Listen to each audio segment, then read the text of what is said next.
ہمارا ایک دوست تھا, قادیانیوں میں اٹھنا بیٹھنا شروع کر دیا اس نے. میں نے یہ واقعہ پہلے بھی بیان کیا ہے, لیکن اب اس موضوع کی مناسبت سے یہ اور مناسب واقعہ رہے گا انشاءاللہ.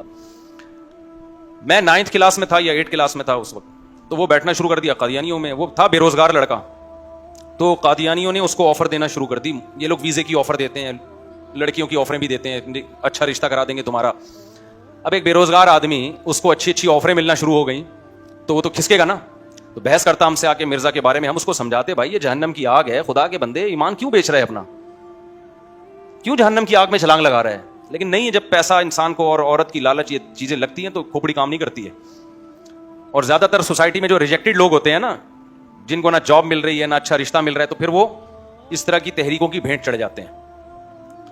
ہوا یہ کہ نازم آباد میں کوئی قادیانی کا گھر تھا, بڑا بنگلہ, بڑا کروڑپتی سیٹ تھا, کوئی بڑا ہینڈسم. اس نے مجھے پوری ڈیٹیل بتائی اس کی. اس نے اس کو کہیں شاید اپنی بیٹی کے چکر میں ڈال دیا کہ اپنی بیٹی سے شادی کروں گا, یا کہیں اور کسی اور لڑکی سے, واللہ عالم, کیونکہ واقعہ بہت پرانا ہے. مجھے واقعے کے جو اہم پہلو ہیں وہ تو یاد رہ گئے ہیں, اب پوری ڈیٹیل مجھے یاد نہیں ہے. کسی خوبصورت لڑکی کی لالچ دی ہوئی تھی اور لندن کے ویزے کی. ہم سمجھا کے تھک گئے. ہمارے گھر کے باہر نا ایک سڑک تھی, وہاں ایک نیا پروجیکٹ بن رہا تھا, تو خالی جگہ تھی. تو میں رات کو لے جا کے اس کو وہاں بٹھاتا, آدھا گھنٹہ سمجھاتا, لیکن اس کی کھوپڑی میں بات نہیں آئی. اس نے شاعری بھی شروع کر دی تھی مرزا قادیانی کی تعریف میں. تو ایک دن کیا ہوا, یہ میرے پاس آیا اور مجھے کہا کہ گیٹ بجایا کہ مجھے آپ سے ضروری ملنا ہے. کیا ہو گیا بھائی؟ مجھے لے گیا سائڈ پہ اور کہنے لگا, یار مجھے کسی بزرگ کے ہاتھ پہ بیعت کرا دو, میری توبہ قادیانیت سے. تو میں نے کہا خیریت؟ ہم تو سمجھا کے تک گئے. کہہ رہے بھائی میں نے ایسا واقعہ دیکھا ہے, میرا دماغ کے سارے تار ٹھیک ہو گئے ہیں. کہا کہ جو سیٹھ مجھے آفر کر رہا تھا نا, جو کروڑ پتی سیٹھ تھا, اپنے گھر میں لے جاتا, عزت دیتا, ایک ہفتہ پہلے یہ ہوا کہ مجھے اس نے اپنے کمرے میں بٹھایا, یعنی جو بھی گیسٹ روم ہوتا ہے وہاں بٹھایا, اور کہیں کسی کام سے اندر گیا اپنے کمرے میں, تو کھول ہی نہیں رہا دروازہ. اتنا ٹائم گزر گیا, ہم نے کہا پتہ نہیں کیا ہے. اس کے بیٹوں کو بلایا, دروازہ جب توڑا ہے, کھولا ہے, اس کو ہارٹ اٹیک ہوا تھا, منہ سے جھاگ نکل رہا ہے خون, اور الٹا پڑا ہوا ہے.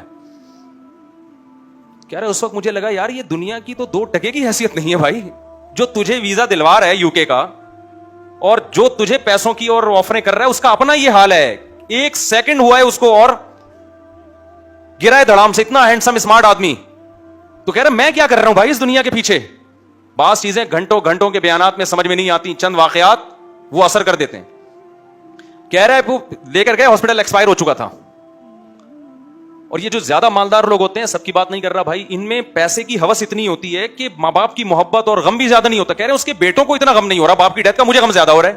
میں یہ منظر بھی دیکھ رہا ہوں کہ یار ان کے تو محبت ہی نہیں. ہمارے باپ کا کہہ رہے ایسے انتقال ہو جائے, ہم تو 6 مہینے ٹینشن سے روتے پاگل ہو جائیں. انہیں کچھ ہو ہی نہیں رہا, ان کا ابا مر گیا, تھوڑا بہت ہلکا پھلکا ہوا, باقی کہہ رہے کوئی نارمل جائیدادیں مل رہی ہیں نا. اب میں نہیں کہہ رہا سارے مالدار ایسے ہوتے ہیں, لیکن یہ بیماری غریبوں کی نسبت مالداروں میں زیادہ ہے. دولت کی ریل پہ اتنی دیکھی ہوتی ہے کہ آپس کے جو ریلیشن ہیں ان کی ویلیو 2 ٹکے کی نہیں رہتی. جب ایک آدمی اپنے باپ کو ماں کے مرنے کے بعد بھی شادی نہیں کرنے دے رہا, کروڑ پتی باپ کو, کہ 12.5% ماں کے سوتیلی ماں کے پاس چلا جائے گا, تو پھر آپ اس کی ہوس اور مینٹل لیول کا اندازہ لگا سکتے. میں نے ایسے کیسز دیکھے ہیں. بلڈنگوں کا مالک ہے باپ, کروڑ پتی, ارب پتی, بیٹے بھی کروڑ پتی ہیں, ماں مر گئی ہے, باپ کو شادی نہیں کرنے دے رہے بیٹے. باپ مجھے بتا رہا ہے کیوں نہیں کرنے دے رہے, کہ یار 8واں حصہ بیوہ کے پاس چلا جائے گا, وہ 8واں بھی ہمیں ملنا چاہیے. اس چکر میں باپ کا بیڑا غرق کر رہے ہیں. یہ آپ کو غریبوں میں نظر بولو نہیں آئے گا. اتنا ہوس یار, پیسہ کماؤ میرے بھائی, لیکن بچوں کی تربیت تو کرو یار. ان کے دل میں پیسوں کی آپ نے کیوں محبت ڈال دی ہے؟ ہر وقت باپ جب بیٹوں کے سامنے بزنس پیسہ کی بات کرے گا تو بچہ سمجھے گا ابا بعد میں ہے, بزنس پہلے ہے. اس کو اللہ رسول سکھاؤ میرے بھائی. مالدار پر زیادہ ضروری ہے کہ بچے کی تربیت کرے وہ, کیونکہ اس کے بگڑنے کا امکان زیادہ ہے. تو خیر کہتا ہے جب میں نے یہ منظر دیکھا, پھر ہم گئے قبرستان میں دفنانے, تو کہہ رہے مجھے ایسا لگتا ہے یہ قبر میں نہیں ڈال رہے, یہ آگ میں ڈال رہے ہیں اس کو. مجھے ایسا محسوس ہو رہا ہے, اور میں چیخ رہا ہوں کہ یہ تم کر کیا رہے ہو. تو کہنے لگا مفتی صاحب میرا دماغ کیا ہو گیا ہے. مفتی صاحب تو نہیں کہتا تھا اس وقت مجھے, جو بھی طارق بھائی ہے جو بھی کہتا تھا, کہہ رہا میری سیٹنگ کیا ہو گئی ہے, سیٹ ہو گئی ہے. اللہ نے مجھے عبرت دکھا دی بھائی, یہ دنیا 2 ٹکے کی نہیں ہے. خیر میں نے اس کو لے کے کسی بزرگ کے ہاتھ پہ بیعت کروا دی. ہم لوگ کیا چونکہ بزرگ ہوتے ہیں, بعض لوگ کہتے ہیں بزرگ ہوتے ہی نہیں ہے, سارے بابے غلط بزرگ غلط, تو وہ بیچارے کچھ بھی نہیں کرتے نا پھر ایسے لوگوں کے. ہم لوگ کے یہاں الحمدللہ 2 نمبر بھی ہوتے ہیں بزرگ, لیکن 1 نمبر بھی ہول سیل کے حساب سے الحمدللہ پائے جاتے ہیں.